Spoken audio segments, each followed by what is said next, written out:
नमस्कार, मैं विमल जैन आज आपसे एक बहुत गंभीर विषय पर और गंभीर न्यूज़ पर एनालिसिस करने आपके सामने आया हूँ। आप सभी को पता होगा, अमरावती हरिसर में दबंग ऑफिसर के नाम से प्रख्यात दीपाली चौहान, इन्होंने कुछ दिन पहले अपनी सर्विस रिवॉल्वर से खुद के ऊपर गोली मारकर आत्महत्या कर ली। दीपाली चौहान 3 वर्षों से मेलघाट के जंगल क्षेत्र में ड्यूटी करती थी और 2019 में ही उनका विवाह हुआ था। अमरावती के राजेश मोहिते निवासी जो ट्रेजरी में काम करते हैं, उनसे उनका 14 मई 2019 को विवाह हुआ था। और दीपाली के नाम से जंगल में तस्करी करने वाले लोग उनके नाम से कतराते थे, क्योंकि दीपाली चौहान की वहाँ प्रतिमा एक सिंघम और दबंग ऑफिसर की जैसी थी। इस तरह की महिला अधिकारी खुद के ऊपर गोली मारकर आत्महत्या करे, ये बड़ा गंभीर प्रश्न है। अमरावती जिला जहाँ के पालक मंत्री वो स्वयं महिला, वहाँ के खासदार वो महिला, जहाँ का सिस्टम महिलाओं के हाथ में है, वहाँ पे महिला अधिकारी इस तरह का कदम उठाए, ये कितना गंभीर है। दीपाली चौहान को उनके वरिष्ठ अधिकारी विनोद शिव कुमार डीएफओ, इन्होंने बार बार प्रताड़ित किया, अधिकारियों के सामने गाली गलौज किया। जब वो गर्भावस्था में थे तो उन्हें दूर दराज के इलाकों में ट्रैकिंग करने भेजा और उसके कारण उनका मिसकैरेज हो गया।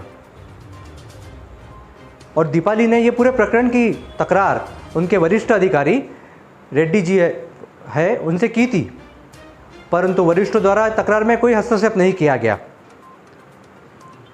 कुछ दिन पहले विनोद शिव कुमार द्वारा दीपाली को कहा गया कोई परिसर में अतिक्रमण हुआ है और वहाँ का अतिक्रमण जाके वो निकाले। तो दीपाली चौहान अपने दल बल के साथ अतिक्रमण निकालने पहुंची। तो वहाँ के आदिवासी बहुल इलाके के लोग उन्होंने दीपाली चौहान के स्क्वाड को एक कमरे में बंद कर दिया। आप सोचिए, जब कोई अधिकारी किसी जगह कार्रवाई करने जा रहा है, उसको वहाँ के लोगों ने बंधक बना लिया। और जब दीपाली ने ये पूरे प्रकरण की जानकारी विनोद शिव कुमार को दी, तो विनोद शिव कुमार ने जब कोई सहायता तो की नहीं, वहाँ से दीपाली चौहान के आने के बाद उनको बोला गया कि हम तुम्हारे पे एट्रोसिटी गुना दाखिल करेंगे।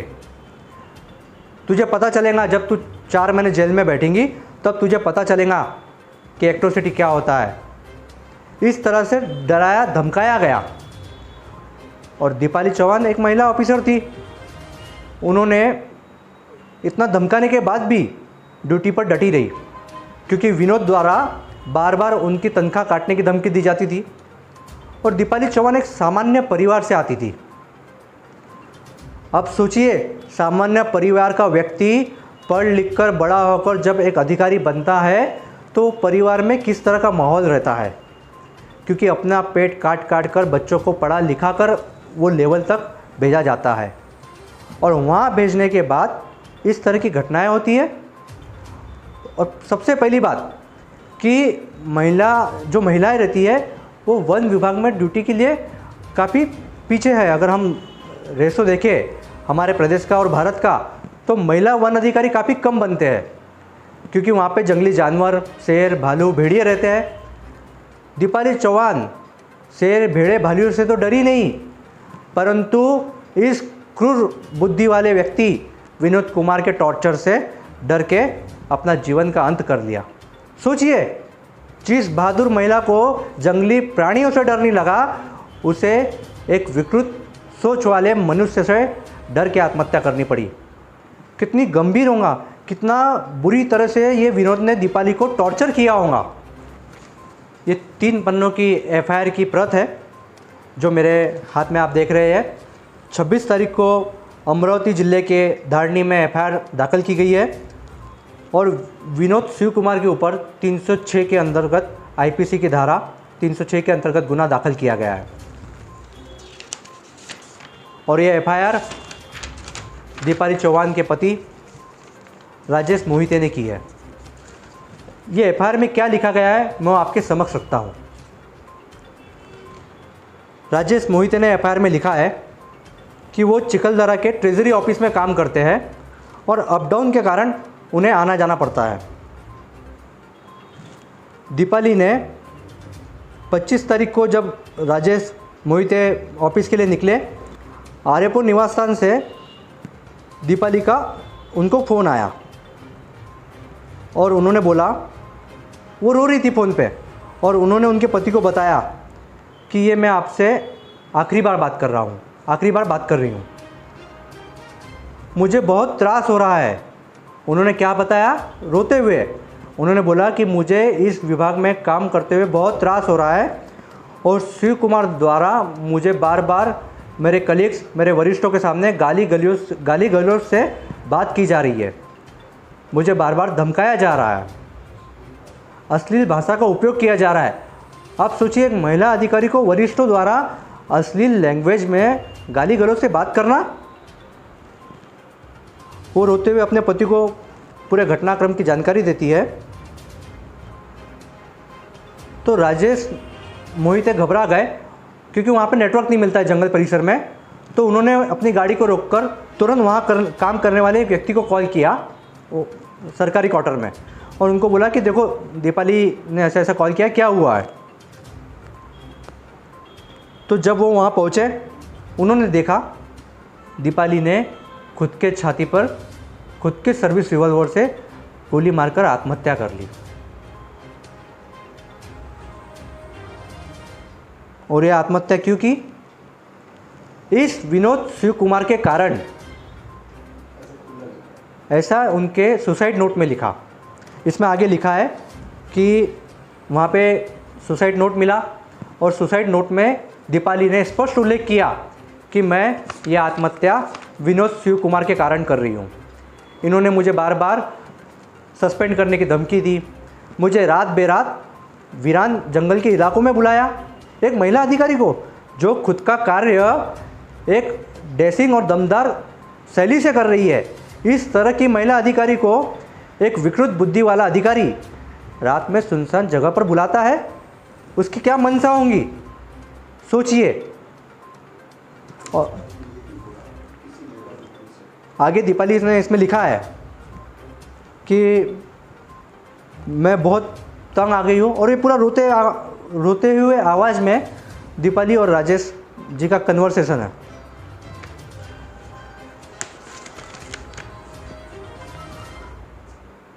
बार बार इसमें यही उल्लेख किया है कि मुझे धमकाना, डराना, गाली गलौज करना, अभद्र भाषा का उपयोग करना, ये सब लिखा गया है।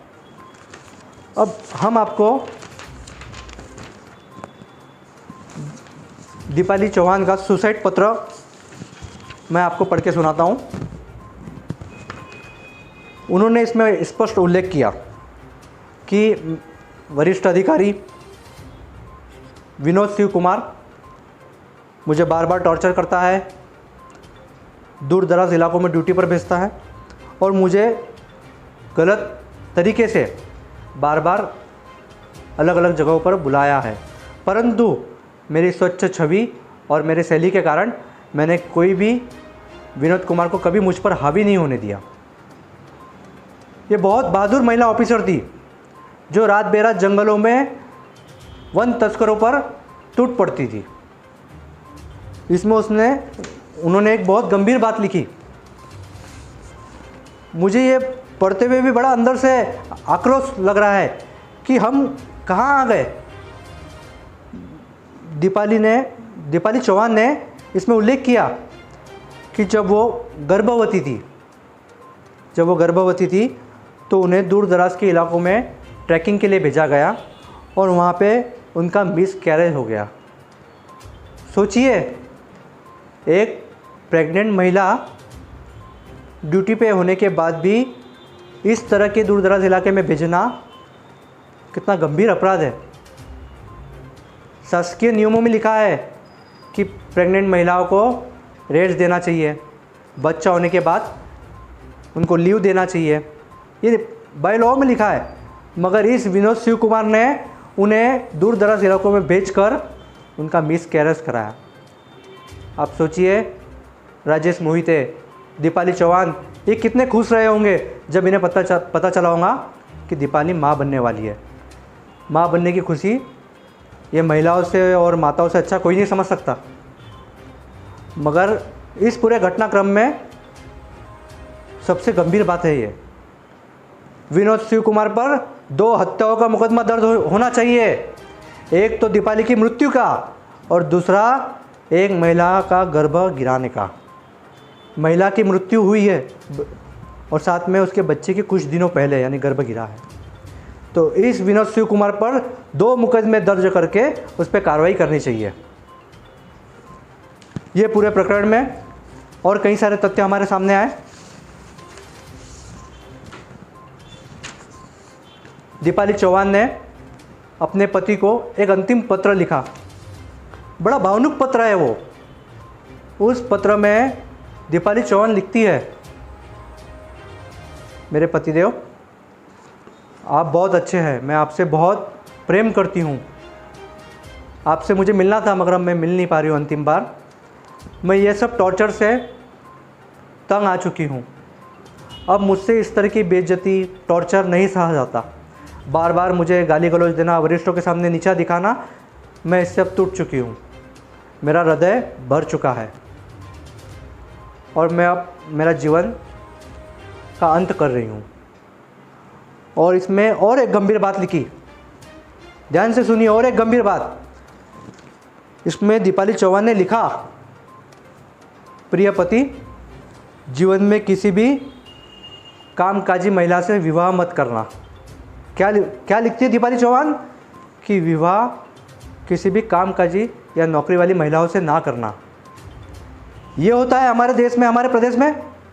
एक नौकरी करने वाली अधिकारियों को, महिलाओं को इस तरह का टॉर्चर, ये कब तक चलता रहेगा? आज दीपाली है, कल कोई और। इस तरह के अपराधों को तुरंत फांसी की सज़ा देने चाहिए। मैं दिव्य हिंदी के तरफ से मांग करता हूं कि माननीय न्यायालय, माननीय मुख्यमंत्री इस पूरे प्रकरण को फास्ट ट्रैक कोर्ट में चला के दीपाली के पति को सरकारी वकील उपलब्ध करा के, उन्होंने वैसे भी मांग की है कि उन्हें सरकारी वकील उज्ज्वल निकम जी उपलब्ध कराया जाए और फास्ट ट्रैक कोर्ट में पूरा प्रकरण चलाया जाए। ये पूरे प्रकरण में वहाँ के खासदार नवनीत राणा, उन्होंने विशेष पुलिस महानिरीक्षक अमरावती, उनको भी कंप्लेंट की है। वो कंप्लेंट की कॉपी भी हमारे सामने है। इस कंप्लेंट कॉपी में उन्होंने लिखा है कि जो पूरा प्रकरण हुआ इस पर गंभीर जांच की जाए और तुरंत सभी पर कार्रवाई की जाए और रेड्डी को भी बख्शा ना जाए, ऐसा इन्होंने, वहाँ के खासदार है नवनीत राणा, इन्होंने लिखा है। वैसा ही एक पत्र भारतीय जनता पार्टी के विरोधी पक्ष नेता प्रवीण दरेकर जी, इन्होंने महाराष्ट्र के मुख्यमंत्री जी को भी लिखा है कि ये पूरे प्रकरण की जांच SIT द्वारा की जाए। ऐसा दरेकर जी ने भी मुख्यमंत्री जी को लिखा है। और कल राष्ट्रवादी के प्रमुख नेता सुप्रिया सुळे, उन्होंने भी मांग की है कि इस पूरे प्रकरण को गंभीरता से लेकर जो आरोपी है इन्हें सख्त से सख्त सज़ा दी जाए। और मैं आप सबसे यही विनती करूंगा कि हमें दीपाली चौहान को न्याय दिलाने के लिए सबको आगे आना होगा। महिलाओं पे अत्याचार अब रोकने चाहिए। हमारी सेना, मिलिट्री, बम, गोले, बारूद ये हम जमा करते रहेंगे, परंतु हमारे भीतर शहरों में, ग्रामीणों में इस तरह के राक्षस, विनोद जैसे राक्षस बहुत छुपे पड़े हैं।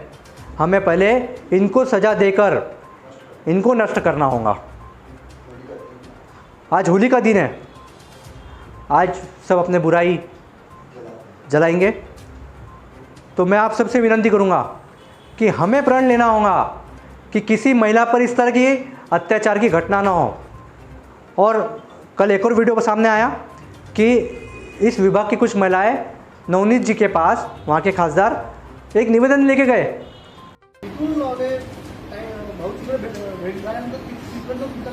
आमचं काय ना तर चव्हाण मॅडमची काही काय नातं? नानांची ते नाते ना बस. बस तुम्ही फक्त तिथे महिला जाऊ. गणाची आरती झालं पाहिजे मला. आणि तुम्ही त्याच्या बाजूने आणताय कागदपत्र, घेऊन द्या तुमचे पत्र. मला नाही पाहिजे त्या रेड्डीच्या बाजूनी पत्र.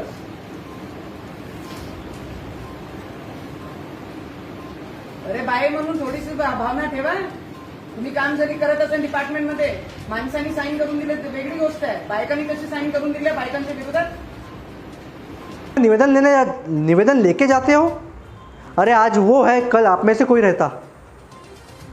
अब समय है अधिकारियों में, नारियों में, महिलाओं में जागरूक होने का, एक होने का।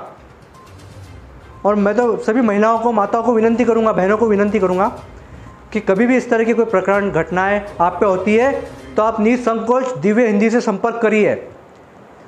दिव्य हिंदी से आप संपर्क करिए, हम आपको पूरी सहायता प्रदान करेंगे। और मैं आज और एक विनती करना चाहूँगा सभी से। आज हम एक हैशटैग चला रहे हैं, जस्टिस दीपाली। मैं आपसे विनती करूँगा कि ये जस्टिस दीपाली हैशटैग को ज़्यादा से ज़्यादा आप लोगों तक पहुँचाइए और दीपाली चौहान को न्याय दिलाने में हमारी इस मुहिम से जुड़िए। धन्यवाद। और पूरे मोहिते परिवार और चौहान परिवार के प्रति हमारी बहुत सांत्वना है। हम दीपाली जी की कमी को कभी कोई दूर नहीं कर पाएगा। भगवान उन्हें जो घटना घटी है वो सहन करने की शक्ति प्रदान करे। धन्यवाद। सभी ब्रेकिंग न्यूज के लिए अभी दिव्य हिंदी न्यूज चैनल को लाइक करें और सब्सक्राइब करें। दिव्य हिंदी न्यूज नेटवर्क आपके परिवार को जागरूक रखे और आपको एक्टिव